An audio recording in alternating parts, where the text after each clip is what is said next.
اور اس کے ڈکریز ہونا شروع ہو جاتے ہیں اور انسان بڑھاپے کی طرف جاتا ہے.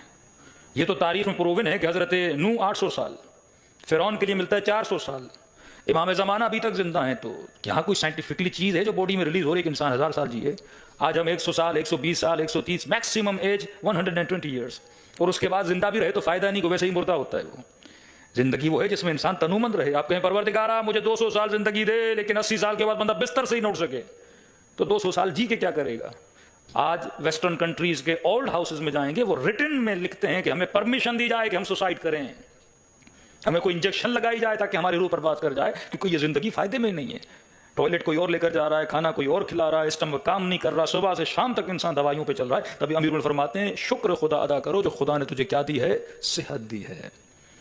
تو کہا کہ انسان بوڑھا کیوں ہوتا ہے؟ تو کہا ایک سیل ہے جو انسان کی باڈی میں ریلیز ہوتا ہے آفٹر 40، بیفور 40 وہ سیل بننا بند ہو جاتا ہے. تو انہوں نے ریسرچ کی، کیونکہ باڈی کے اندر وہ چیز نہیں بن رہی، ہم کوئی باڈی کے باہر سے کوئی سورس ڈھونڈیں جس کے اندر یہ چیز موجود ہو اور انسان اس چیز کو کھائے، تھوڑا بہت اس کی باڈی میں جوانی کے سیلز پھر سے بننا شروع ہو جائیں. تو کہتے ہیں انہوں نے پوری دنیا کے پھلوں میں، فروٹس میں، ویجیٹیبل چیزوں میں، پلانٹس میں ڈھونڈنا شروع کیا کہ وہ چیز ہمیں کہاں ملتی ہے. تو کہتے ہیں ہمیں 2 پھلوں میں وہ چیز ملی، ایک تھا زیتون، ایک تھا انجیر. اب کہا کہ کتنا ڈوز لے، مطلب ڈیلی کتنے انجیر کھائے، ڈیلی کتنے زیتون کھائے، تاکہ وہ اس کا ڈوز کیا ہو جائے؟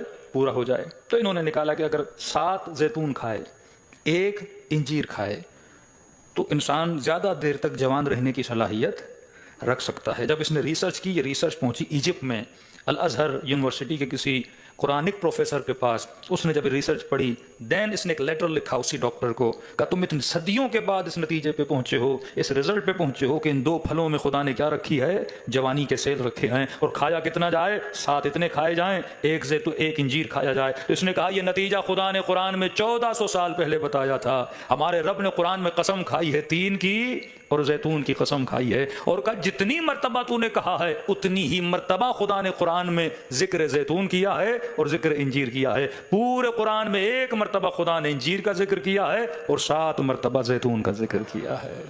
نعرہ تکبیر، نعرہ رسالت، نعرہ حیدری. یہ ساری چیزیں کہاں موجود ہیں؟ قرآن میں موجود ہیں. آج ہم سپر مارکیٹ گئے تو ہنی کے حوالے سے ذکر ہو رہا تھا. خدا نے شہد کے لیے لفظ شفا استعمال کیا ہے قرآن میں. تو آپ کے سر میں درد ہے نا، آپ ڈسپرین لیتے ہو تو یہ ڈسپرین شفا نہیں دیتی، فور اے مومنٹ آپ کے درد کو کیا کرتی ہے؟ دور کر دیتی ہے. اگلے دن پھر درد ہوتا ہے، پھر ڈسپرین کھانی پڑتی ہے. آپ کے اسٹمک میں مسئلہ ہے، آپ دوائی کھاؤ گے 4 دن ٹھیک، پھر سے وہ درد کیا ہو جاتا ہے؟ واپس آ جاتا ہے. آپ بلڈ پریشر کے مریض ہو، رات کو آپ نے گولی کھا لی، نیکسٹ ڈے آپ نے پھر بھی کیا کرنی ہے؟ کھانی ہے. آپ شوگر کے مریض ہو، آپ نے ٹیبلٹ لی، نیکسٹ ڈے پھر بھی کیا کرنی ہے؟ مطلب دنیا کی دوائیاں ہمیں شفا نہیں دے رہی. ایک ٹیمپریری ٹائم کے لیے وہ بیماری جاتی ہے، پھر کیا ہو جاتی ہے؟ واپس آ جاتی ہے. لیکن شفا کا مطلب یہ ہے بیماری چلی جائے تو پھر واپس نہ آئے. اسے علاج بولتے ہیں. قرآن نے کہا اللہ نے شہد میں کیا رکھی ہے؟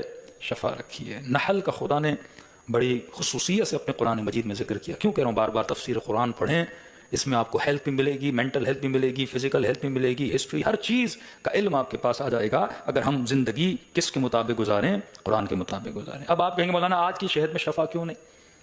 لیکن جس شہد کا خدا ذکر کر رہا ہے اس میں شفا کیوں ہے؟ کیونکہ سائنٹیفکلی شہد جب یہ بی جو فلائی کرتی ہے تو اس کا ایک ریڈیٹ ہوتا ہے، اس کے اندر فلائی کرتی ہے. کہتے ہیں اراؤنڈ 16 مائل یا 20 کلومیٹرز کے اندر یہ فلائی کرتی ہے. اب اس 20 کلومیٹر کے سرکل میں جتنے پھول ہیں، پلانٹس ہیں، ان سب سے کیا لیتی ہے؟ کچھ نہ کچھ لیتی ہے. تو ایک طرح کا یہ ملٹی وٹامن بن جاتا ہے، کسی نہ کسی جگہ سے کوئی نہ کوئی ملتی ہے. اب آج کل جو شہد بن رہا ہے اس کو ہم نے کیا کر دیا؟ باکس میں بند کر دیا، اور سامنے ہم نے شوگر رکھ دی اس کے، وہیں شوگر کھا رہی ہے اور اسی شوگر سے کیا بن رہا ہے؟ شہد بن رہا ہے. یا ہم نے ایک چھوٹا سا ریڈیٹ بنایا اس کا، اس میں 4-5 پلانٹ ہے، تو اس میں اتنی شفا نہیں ہوگی.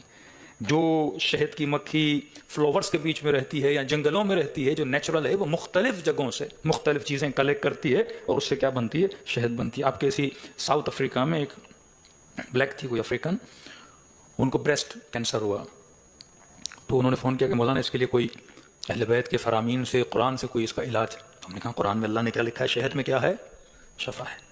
شہد میں شفا ہے تو اس کا مطلب اس کی ہر چیز میں شفا ہے. آج تک ہمارے بچوں کو یہ نہیں پتا کہ شہد کے پروڈکٹس کتنے ہیں، جب قرآن اتنی ساری دوائیوں کو چھوڑ کے اب خدا بول دیتا ہلدی میں بھی شفا ہے، مرچوں میں بھی شفا ہے، پتہ نہیں اس لہسن میں بھی شفا ہے، لیکن خدا نے کس چیز کا ذکر کیا ہے؟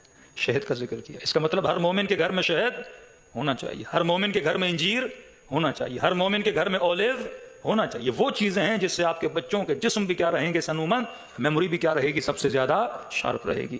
اب شہد سے جو پروڈکٹ بنتے ہیں اگر آپ ان کو گنیں، ایک تو ہنی بنتی ہے جس کو آپ شہد بولتے ہیں، دوسرا شہد کی مکھی جب پھولوں پہ جا کے بیٹھتی ہے تو اس کے پاؤں میں پھولوں کے جو اوپر دانے ہوتے ہیں وہ چپک جاتے ہیں، جب یہ اپنے گھر میں واپس آتی ہے تو وہ اس کے پاؤں سے دانے گرتے ہیں جس کو پولن بولتے ہیں۔ یہ یعنی سورس آف وٹامن بی ہے، یعنی وٹامن B6 جو بوڑھے حضرات ہیں جو انجیکشنز لگاتے ہیں وٹامن B6 کے، وہ سارا اس پولن کے اندر موجود ہے۔ آپ 1-2 چمچ پولن کے اگر دودھ میں ملا کے پئیں تو پورا دا سورس آف وٹامن بی اس کے اندر موجود ہے۔ ایک تو پولن بنتا ہے، دوسرا یہ جس چھتے کے اندر، جس باکس کے اندر شہد بناتی ہے جس کو آپ چھتا بولتے ہیں، اس کو ایک سیل کرتی ہے تاکہ سردی کے موسم میں اندر ہوا نہ آ پائے، چیونٹیاں اندر داخل نہ ہو پائیں۔ آپ دیکھیں اتنا میٹھا شہد لیکن ایک چیونٹی اندر نہیں جاتی، کس قدر یہ اس کو سیل کر دیتی ہے کہ اس کے گھر کے اندر کوئی بھی جانور، کوئی بھی حشرہ نہیں جاتا، جس کو پرو پلس بولتے ہیں۔ تیسری چیز، جب شہد کی مکھیاں آتی ہیں شہد بناتی ہیں تو ان کے اندر ان کی کوئن ہوتی ہے، کوئن کی ایک اپنی شہد ہوتی ہے جس سے وہ کھانا کھاتی ہے، اس کا ایک اسپیشل فوڈ ہوتا ہے جس کو رویل جیلی بولتے ہیں۔ 3 پروڈکٹ ہو گئے، چوتھا پروڈکٹ کیا ہے؟ ہنی۔ اب چاروں چیزیں بڑے مہنگے داموں میں انگریز بیچتے ہیں۔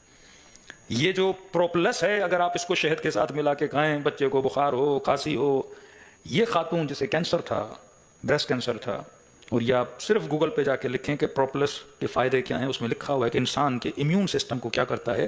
بوسٹ کرتا ہے۔ دوسرا اس کی ڈیفینیشن یہ لکھی ہے کہ پروپلس کے کھانے سے انسان کی باڈی کے اندر جو ایکسٹرا آرڈنری گروتھ ہے، کینسر کیوں ہوتی ہے؟ کیونکہ آپ کے باڈی کے اندر ایکسٹرا آرڈنری گروتھ ہوتی ہے، باڈی نے جتنا گوشت بنانا ہے اس سے زیادہ بنانا شروع کر دیتی ہے، کھال زیادہ بننا شروع ہو جاتی ہے، تو جب یہ ایکسٹرا آرڈنری گروتھ ہوتی ہے اسی کو کینسر بولتے ہیں۔ کا پروپلس اس ایکسٹرا آرڈنری گروتھ کو کیا کرتی ہے؟ ختم کر دیتی ہے، تو باڈی کے اندر سے جتنی گندگی ہے اسے کیا کر دیتی ہے؟ مٹا دیتی ہے۔ مولانا حضرات محرم میں مجالس پڑھتے ہیں، گلے کی تکلیف ہوتی ہے شہد میں ملا کے کھائیں ختم، چھوٹے بچوں کو بخار ہوتا ہے شہد میں ملا کے کھائیں بخار چلا جاتا ہے۔ کوئی بھی بیماری ہو جو انسان کے امیون سسٹم کو اٹیک کرتی ہے، اسی ایک پروپلس کو اگر شہد کے ساتھ ملا دیں آپ کی جسمانی بیماریاں کیا ہو جاتی ہیں؟ ختم ہو جاتی ہیں۔ یہ صرف قرآن کی ایک آیت ہے کہ خدا نے شہد میں کیا رکھی ہے؟ شفا رکھی ہے، شفا رکھی ہے، پر ہم شفا کے قریب جانے کے لیے تیار نہیں ہیں۔ صلوات پڑھیں محمد و آل محمد۔ تو آج کتنے مومنین ہیں جن کے گھروں میں پولن ہے؟ آپ ایران کی ہر دکان پہ جائیں گے یہاں زعفران ملے گی، انجیر پڑا ہوگا، زیتون پڑا ہوگا، پولن بھی پڑی ہوگی اور پروپلس بھی ملتی ہوگی۔ قم جائیں، گزر خان میں جائیں گے، بڑا بڑا بورڈ لگا ہوگا جہاں پہ پروپلس کو اور پولن کو وہاں باقاعدہ بتایا جائے 30% پولن ہے، 5% اس میں رویل جیلی ہے اور اتنے % اس میں پروپلس ہے، اتنے % اس میں ہنی ہے۔ وہاں لوگ کھا رہے ہیں اور خدا ان کو کیا دے رہا ہے؟ شفا دے رہا ہے۔ لیکن ہم دن رات میڈیکل اسٹورز کے پاس جاتے ہیں، جو شفا خدا نے قرآن کے ذکر میں بھی رکھی ہے اور قرآن کے فہم میں بھی رکھی ہے، لیکن ہم اس سے دور ہیں۔ آج کتنے مومنین ہیں جن کے گھر میں تین ہے، جن کے گھر میں زیتون ہے، مطلب ہر شیعہ جوان ڈیلی، اب آپ کہیں گے مولانا زیتون شاید کھانا مشکل ہو، تو بھائی 1 اسپون اولیو آئل کا تقریباً 7 زیتون کا تیل بنتا ہے، تو 1 اسپون اولیو، 1 انجیر آپ اپنے بچے کو کھلائیں، انجیر سے آپ کی ہڈیاں بھی مضبوط ہوں گی، اور بڑھاپے میں جن کو جوان بننے کا شوق ہے وہ اس کے کھانے سے کیا ہو جائیں گے؟ جوان بھی ہو جائیں گے۔ آپ سیریا چلے جائیں، لبنان چلے جائیں، بہت کم آپ کو ایسے بوڑھے ملیں گے جن کی کمر کیا ہو؟ جھکی ہوئی ہو۔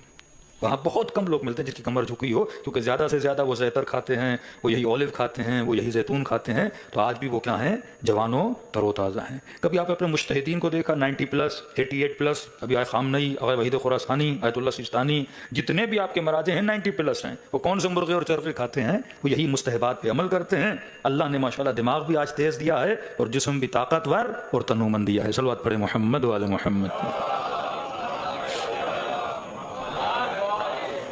اب ایک لنک دیکھیے حدیث کا، چھٹے امام کا فرمان ہے، مولا فرماتے ہیں کہ مولا یہ والتین و زیتون کیا ہے؟ تو امام نے فرمایا زیتون سے مراد حسین بن علی ہے اور تین سے مراد حسن بن علی ہے۔ فون لینا ہے لیکن بجٹ بہت ٹائٹ ہے، اور تین سے مراد حسن بن علی ہے۔ انجیر کے اندر دانہ نہیں، زیتون کے اندر دانہ ہے. تو کہا کہ نسل امامت حسن سے نہیں چلی، اس میں دانہ نہیں ہے، اور نسل امامت امام حسین سے چلی ہے، زیتون میں کیا ہے؟ دانہ ہے. پھر سورہ نور میں جاتے ہیں، آئے نور جب آپ پڑھتے ہیں، خدا کہتا ہے کہ زجاج ہے، ایک شیشی ہے جس کے اندر شجر ہے. شجر کون سا ہے؟ زیتونیہ ہے. امام حسین کا جو لقب ہے وہ کس سے ہے؟ زیتون سے ہے. اور زیتون کے کھانے سے، انجیر کے کھانے سے انسان کیا ہوتا ہے؟ جوان ہوتا ہے. پھر رسول نے کیا فرمایا؟ ان الحسن والحسین سیدا شباب اہل الجنہ. یہ جنت کے جوانوں کے سردار ہیں، یہ نہیں کہ بوڑھوں کے سردار ہیں. حالانکہ جب یہ حدیث کہی تب وہ کیا تھے؟ بچے تھے. یہ نہیں کہا کہ جنت کے بچوں کے سردار ہیں، کہا یہ جنت کے جوانوں کے سردار ہیں.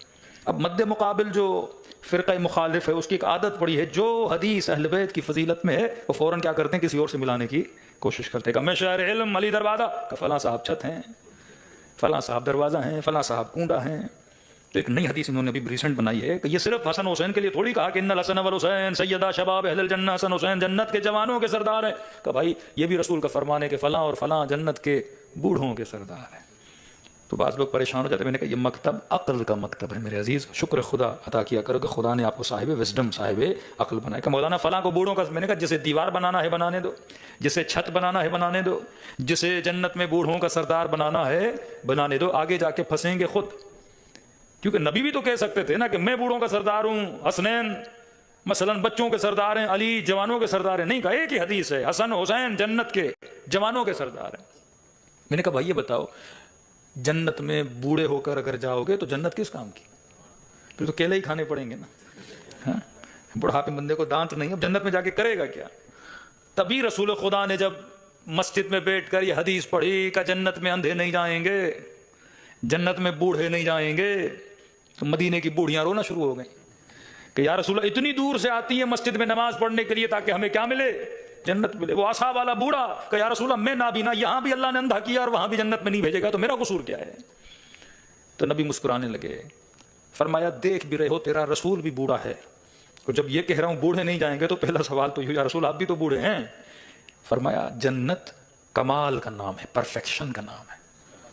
جنت نقص کا نام نہیں، عیب کا نام نہیں. جنت میں وہی جائے گا جو پرفیکٹ ہو. جنت ہے ہی اس کے لیے. کب اندھے ہو کے جنت میں جاؤ گے تو حوریں کیسے دیکھو گے؟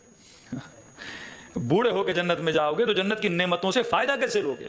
تبھی فرمایا جنت میں نہ بوڑھا جائے گا، نہ اندھا جائے گا، نہ لولا جائے گا، نہ لنگڑا جائے گا. جنت میں وہی جائے گا جو بالکل جوان اور تنومند ہو کے جنت میں داخل ہوگا. تبھی فرمایا ان الحسن والحسین سیدا شباب اہل جنہ. یہ جنت کے جوانوں کے سردار ہیں، بوڑھوں نے تو جانا ہی نہیں ہے. فرمایا جنت ہے ہی کس کے لیے؟ کیونکہ جوانی تر و تازگی کا نام ہے، عروج لذت کا نام ہے، کمال مطلق کا نام ہے. تبھی اسی ایج میں انسان کہاں جائے گا؟ جنت میں جائے گا. تو عجیب ہے جو ان سے محبت کرے وہ جواں بن کے جنت میں جائے، اور جو ان کی نسبت والے پھل کھائے وہ دنیا میں جواں ہو کے زندگی گزارے. تین کھاؤ، زیتون کھاؤ تو بچے کیا رہیں گے؟ جوان رہیں گے. لیکن اہل بیت والا بچوں کو برگر کھلائے، پزا کھلائے، ایسے ایسے کھانے کھلائے. 20 سال تک بچہ جوان ہو گیا، کبھی زیتون کھایا کہ نہیں مولانا؟ نہیں کھایا. لیکن اسی زیتون کو اگر انگریز بنا کے بیچے تو پھر ہم کھائیں گے. اسی انجیر کے فائدے اگر انگریز ہمیں بتائے تو پھر ہم کھائیں گے. اگر اہل بیت بتائیں تو ہم نہیں کھاتے. یہ بھی آج ہمارے ممبر کی مجبوری ہے کہ ہم کہتے ہیں ڈاکٹرز نے یہ کہا، سائنس نے یہ کہا، تو دین وی بلیو. کیونکہ آج سائنس خدا ہے ہمارا، ڈاکٹرز آج خدا ہیں. لیکن 1400 سال پہلے جو خدا نے کہا اس پہ انسان عمل کرنے کے لیے تیار نہیں ہے. کندر کتنے لوگوں کے گھروں میں ہے. بعض چیزوں کے لیے اتنی روایتیں ہیں کہ انسان پریشان ہو جاتا ہے. آپ عراق جاتے ہیں نا تو یہ گلیوں میں چھوٹے چھوٹے پتھروں کی طرح سفید سفید چیزیں بیچ رہے ہوتے ہیں. اسے کندر گم کہتے ہیں، اسے عربک گم. یہ درخت سے بھی نکلتا ہے، یہ پتھر سے بھی نکلتا ہے. گم سے زیادہ کوئی طاقتور چیز ہی نہیں ہے. مولا فرماتے کندر مطلب گم اور زعفران اور شہد، اگر کوئی ملائے ان تینوں کو اور ہلکا سا ڈیلی نہار منہ اگر صرف چاٹے تو مولا فرماتے ہیں اس کا حافظہ اتنا تیز ہو جائے گا کہ لوگ کہیں گے یہ گویا جادوگر ہے. اس قدر اس کی میموری فاسٹ ہو جائے گی. لیکن ہمیں یاد کب آتا ہے؟ جب ہم 70 اور 60 کے ہوتے ہیں، شوگر کے مریض کے. مولانا اب شہد کیسے ملاؤں؟ بھائی کھانا تو جوانی سے تھا نا. بالکل موت کے بستر کے قریب ہوتے پھر فون آتا ہے، مولانا مرنے والا ہوں، بتائیے اہل بیت میں کوئی دوائی بتائی ہے کہ نہیں بتائی؟ بھائی شروع سے عمل کرو تاکہ جسم ٹھیک ٹھاک رہے. جب گاڑی بالکل انجن ہی بیٹھ گیا ہے تو پھر انجن بدلنا پڑتا ہے، وہ انجن بننے کے لائق نہیں ہوتا. صلوات پڑھے محمد وعلی محمد.